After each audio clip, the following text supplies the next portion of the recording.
आजम खां की जौहर यूनिवर्सिटी को लेकर रामपुर विकास प्राधिकरण की तरफ से जारी किए गए बुलडोजर एक्शन की नोटिस को लेकर सियासत तेज हो गई है।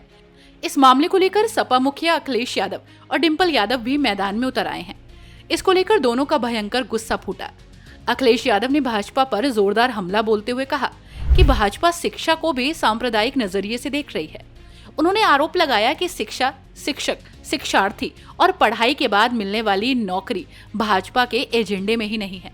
इतना ही नहीं, सपा प्रमुख ने एक्स पर एक पोस्ट लिखा है जिसमें उन्होंने बिना नाम लिए आरएसएस का दफ्तर गिराने की मांग कर दी है।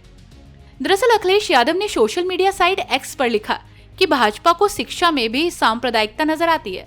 शिक्षा, शिक्षक, शिक्षार्थी और इस शिक्षा के बाद मिलने वाली नौकरी भाजपा के एजेंडे में ही नहीं है। भाजपा अपने अनरजिस्टर्ड संगी साथियों के अवैधानिक भवनों को कब ढहाएगी? जब संगी साथी ही अपंजीकृत हैं, तो उनके भवन, कार्यालय, संस्थान कैसे जायज होंगे? निंदनीय। वहीं इस मामले को लेकर सपा सांसद डिंपल यादव ने योगी सरकार पर तीखा हमला बोला। भाजपा सरकार सत्ता में है, ये बुलडोजर सरकार है। ये छात्रों का भविष्य बर्बाद कर रही है। ये किसी पर भी बुलडोजर चलवा सकती है। लेकिन जब राम मंदिर में इतनी बड़ी चोरी हुई है तो उनका बुलडोजर वहीं थक गया। सवाल ये है कि वहाँ बुलडोजर क्यों थक गया? भारतीय जनता पार्टी की सरकार है और ये तो बुलडोजर वाली सरकार है। ये तो हमारे छात्रों के भविष्य में बुलडोजर चलाने का काम कर रही है। ये तो किसी पे भी बुलडोजर चला सकती है। लेकिन असल बात तो ये है, जब राम मंदिर में इतनी बड़ी चोरी हो गई तो वहाँ पे इनका बुलडोजर थक गया है। तो आखिरकार ये बुलडोजर क्यों थक गया, सवाल इस बात का है।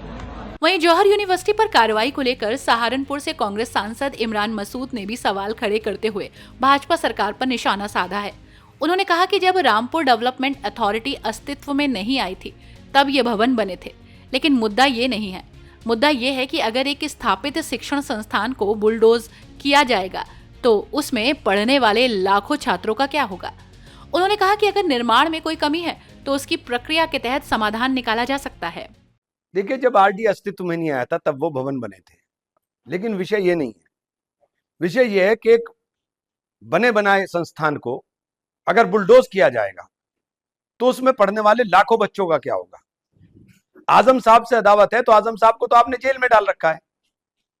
उन बच्चों से क्या अदावत है या उस भवन से क्या अदावत है?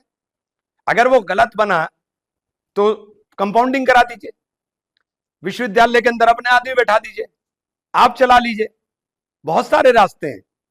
मैं मुख्यमंत्री से आग्रह करूंगा कि बहुत सारे विश्वविद्यालय यहां होंगे जिनके नक्शे नहीं पास होंगे, तो ये उन बच्चों के साथ कम से कम जुल्म न करें जो बच्चे वहां पे शिक्षा ग्रहण कर रहे हैं। जब आप कहते हो कि शिक्षा की तरफ जाना चाहिए, समाज शिक्षित होना चाहिए, तो फिर आप बने बनाए संस्थान को बुलडोज करने पर पुनर्विचार आपको करना चाहिए और आपको देखना चाहिए कि यह कार्रवाई ना हो पाए। सिर्फ आजम खां, और कोई कारण नहीं है, सिर्फ आजम खां। और मैं बार बार बोलता हूं, आज भी बोल रहा हूं और सबसे गुजारिश कर रहा हूं कि कम से कम खड़े होकर के बोलिए। ये बुलडोजर जो हम पे चल रहा है, इस बुलडोजर के खिलाफ कम से कम बोलिए, कुछ तो कहिए। और सरकार से भी हाथ जोड़ के विनती है मेरी कि हमारे बच्चों को पढ़ने के लिए, उसके अंदर सभी समाज के बच्चे हैं, पढ़ने वाले संस्थान के ऊपर बुलडोजर मत चलाइए। तो रामपुर में जौहर यूनिवर्सिटी के खिलाफ बुलडोजर एक्शन के नोटिस को लेकर प्रदेश का सियासी तापमान गर्म हो गया है और इसको लेकर सपा मुखिया अखिलेश यादव से लेकर कांग्रेस के नेताओं ने भी भाजपा सरकार को आड़े हाथों लिया है।